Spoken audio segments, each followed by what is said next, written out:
Quick update for our clients, we will no longer be covering anesthesia required for surgeries.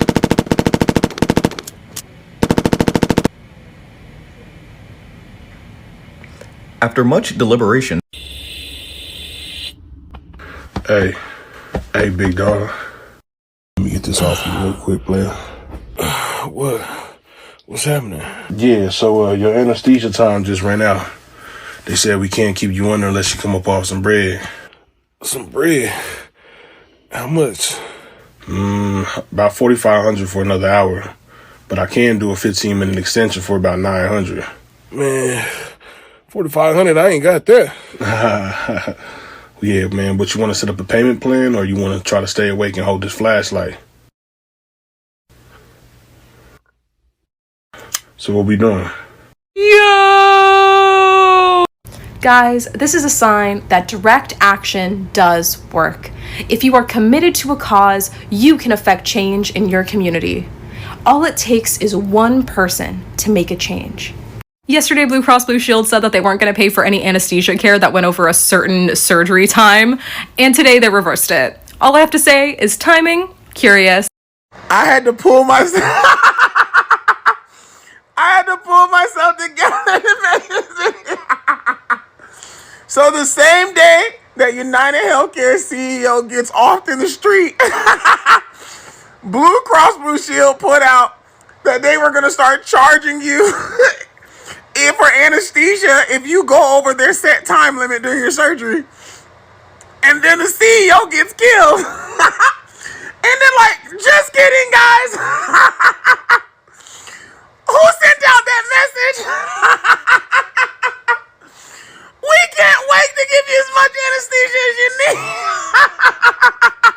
Hard players. Y'all done scared the president and CEO over there at Anthem Blue Cross Blue Shield. Baby, that plan they had to start charging folks for their anesthesia if you go past a certain time, baby, they done scrapped that idea. Y'all go ahead and grab your tea and have a seat. Y'all did a good job. I'm so proud of y'all.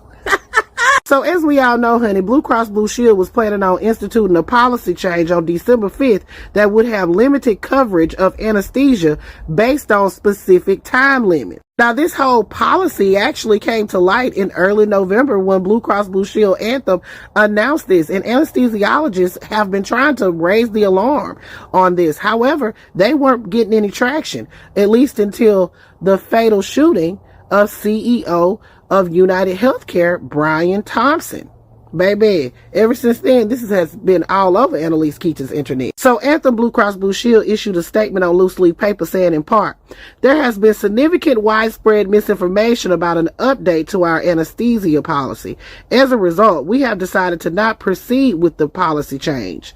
To be clear, it was never and will never be the policy of Anthem Blue Cross Blue Shield to not pay for medically necessary anesthesia surgeries.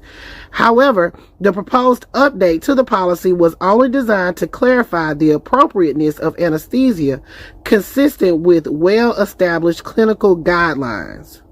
So Blue Cross Blue Shield, the insurance company, says BYOA, bring your own anesthesia. One thing us Americans are going to do is make something laughable that we should not be laughing at. No one but the CEO of United Healthcare's family is in shambles about his death, and reasonably so. Now, granted, he's not the sole decision maker when it comes to these policies, but he is a really big part in the decision making when it comes to these policies. Shot in broad daylight. Why he wasn't the one on the roof? Never mind. And of course, there's going to be those people like, someone lost their life, someone lost their dad, someone lost their husband. I get that. One person did die, but thousands of other people died because of him. These big companies and corporations, they're greedy. They're greedy. There is not one good intention when it comes to them making their policies because they're just being greedy. Let me give you an example. Anesthesia is very important when it comes to major surgeries or even small surgeries. Well, now they're trying to put a cap on how much anesthesia you use. And if you go over a certain amount of time, you'll soon be getting charged for that overage. So now doctors will be prone to rush their surgery so that either the patients wouldn't have to pay the overage or the hospital wouldn't have to pay it.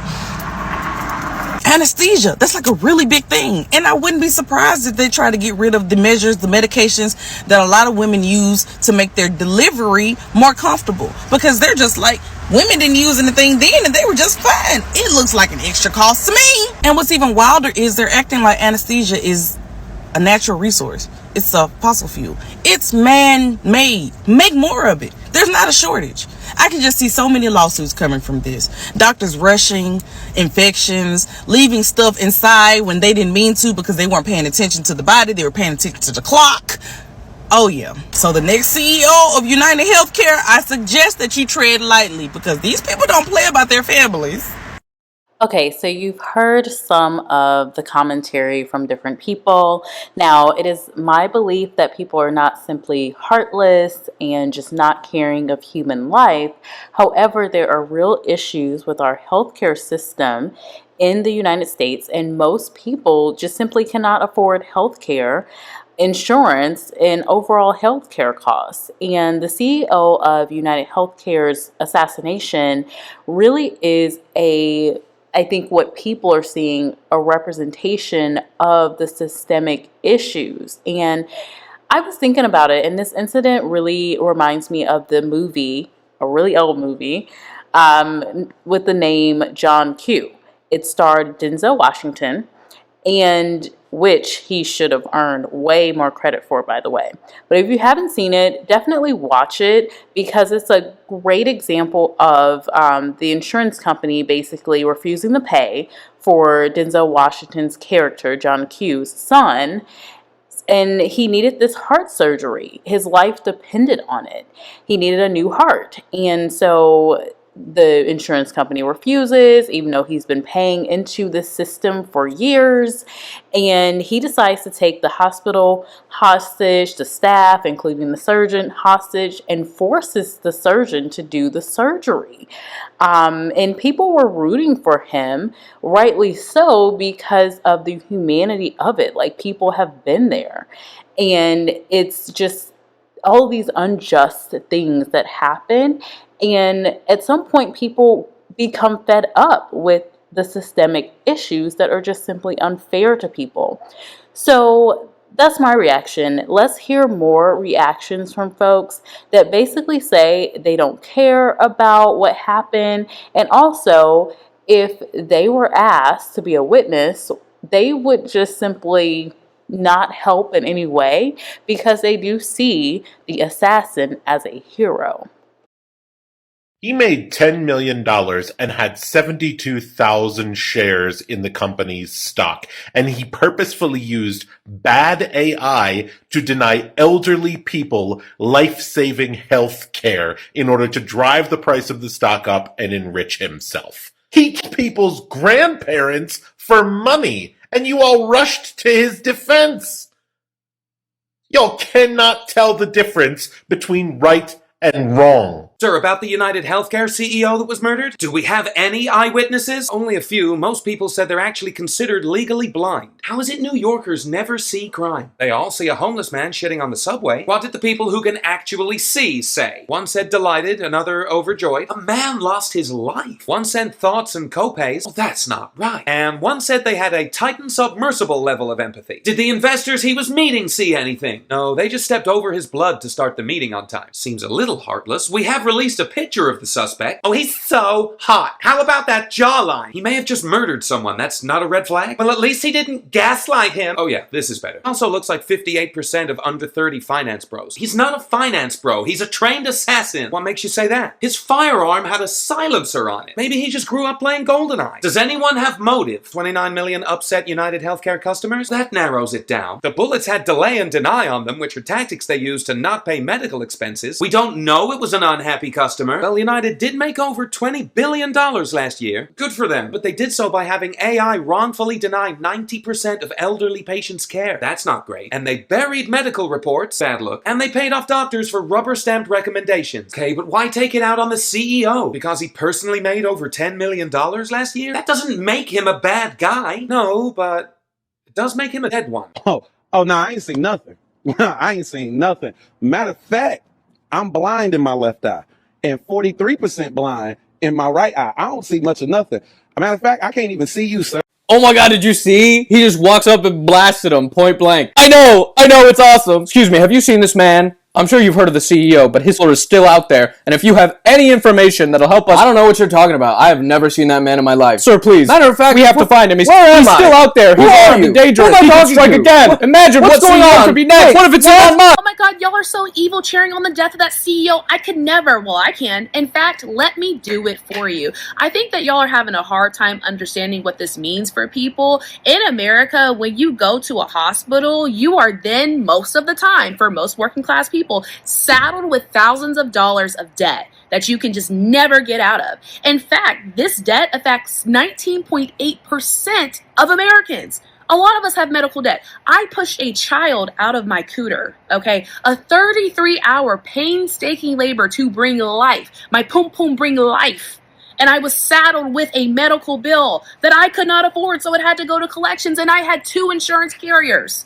These insurance companies be getting away with murder, and these CEOs essentially make millions of dollars a year and get bonuses and extra compensation packages. So no, I do not feel sorry for him. I know a lot of working class people that can't even go to the damn hospital because they don't have insurance, or the insurance that they do have is going to deny the damn claims.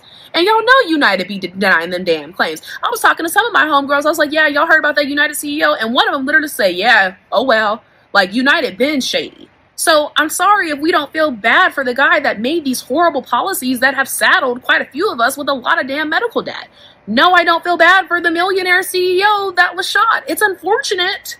But am I going to sit here and boo-hoo cry? No. Y'all saw how I got on here and acted when Queen Elizabeth died? I do not give a damn. Sorry to that man's family, but I don't know this man. This man just represents a CEO of an insurance company. These insurance companies, they be scamming. So, sorry. Don't give a damn.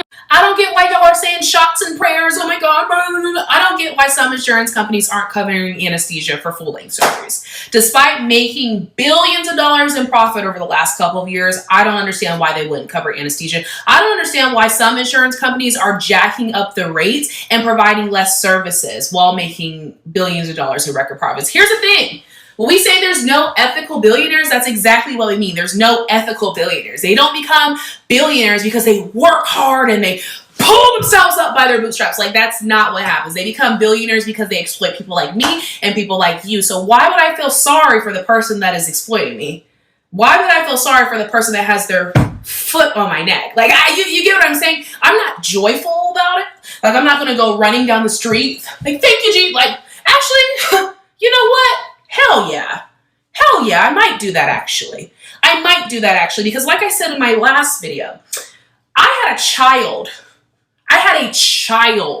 And I had 2 insurances and they still billed me thousands of dollars because I got an infection and I had complications. I didn't have insurance most of my childhood because insurance was so expensive. Like, come on now. There are people out here dying because they don't have access to healthcare because they can't afford insurance. Or if they do have insurance, they can't afford the copays and the premiums. Jesus wept. I ain't shedding a damn tear.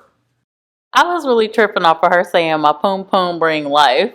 I actually love that statement. But anywho, I get where she's coming from. I mean, I can see most people seeing what's happening and saying, oh my gosh, that's unfortunate.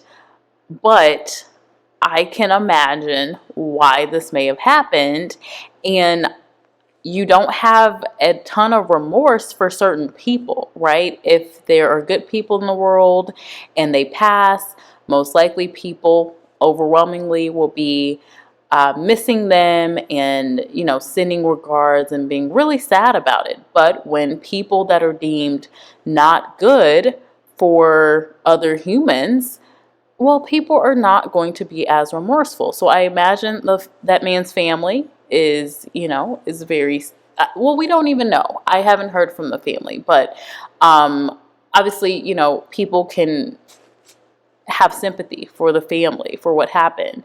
But the point that I feel most should realize, if you are judging folks that are coming online and saying like, hey, I don't have remorse and here's why, think about where these folks are coming from and the fact that a lot of people have hurt from decisions that not necessarily just this man who is passed has made, but people like him. And again, it's not really him, it's the representation of this broken system that is not right for your everyday person dealing with healthcare issues. So, in true American fashion, some folks are coming out and they are commenting on the attractiveness of the assassin that has been captured. There have been fuzzy images posted out there by news outlets, and I'm not gonna lie, I did see that picture and I was like, looking kind of nice in this little fuzzy image. And women are commenting on it. And so I did add a few clips in here just showing what women are saying about this man and some of the funny reactions. Again, we're taking this very light. This is not a light incident, but I am reflecting on what people are saying online. So the smile on the hot assassin's face makes me think that he wasn't the one who was disgruntled. Like, I feel like he was paid to shoot the CEO. And how did he become an assassin? Like, that's what I want to know. Also, like his skincare routine. Yeah, thoughts and prayers go out to the family. However, the assassin was super impressive. Okay, we've never seen anything like this. There's something extremely erotic about a man who's super good with the. I mean, this man had practice. He knew what he was doing. I've watched the video 2, 3, 4, 5 times, just in awe of his talent. The bullets came out silky smooth like butter. He got on a city bike and kept biking, went on with his day like nothing. There is something attractive about that. The terrible, terrible thing, he needs to go to jail. But also, this man has a gift. This man is gifted. He knows. He had a target. He went for it, and he got it on the first try. He's like the LeBron James of assassination. This is a man with talent. This is a man with class. This is a man with work ethic. This is a man who knows what he's doing. And, you know, if he wants to come over later and show me how much he knows what he's doing, I would like. Until then, thoughts and prayers go out to the family, and the tree at Rockefeller Center will be lit according to schedule, according to program. Okay, so there you have it. I did include those clips because I was not completely shocked that people were commenting on the attractive nature of the assassin. And of course, there's this bit of romanticism that some women are making out of this scenario. It seems like a movie. I can imagine a movie would be made from this incident. It is unfortunate. Obviously, when a human life is taken like this, it's not a situation where you would be celebrating, except, I will say, in certain cases. For example, there are countries that celebrate when the dictator is gone, right? So there is that aspect to it. I am not going to judge any person, although I know there are people judging and saying that it's not right for people to come online and say different things about this incident or seem like they're celebrating it. Again, I really don't think people are celebrating the fact that there is a life lost.